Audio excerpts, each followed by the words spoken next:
তিন শ্রেণীর মানুষের দোয়া আল্লাহ কবুল করেন। তার ভিতরে একটা হলো মুস্তাজাব দাওয়াত। আমরা শুনেছিলাম কোন মা বাবা যদি সন্তানের জন্য দোয়া করে, আয় আমার সন্তানকে তুমি সুলতানুল আরিফিন বানায় দাও, আমার সন্তানকে তুমি সুস্থ রাখো, আমার সন্তানের রিজিক তুমি বাড়িয়ে দাও।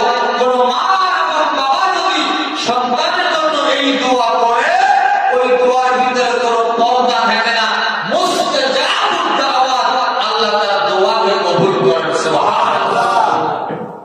এই জন্য যাদের মা এবং বাবা আছে,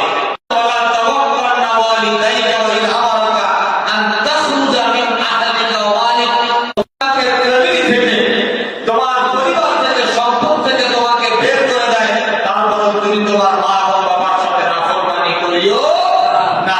মুস্তাজাবুদ দাওয়াত এক নাম্বার কি বললাম? মা বাবা যদি সন্তানের জন্য দোয়া করে, আল্লাহ তার দোয়াকে কি করে? কবুল করেন। দুই, আপনি মুসাফির, এই মুসাফির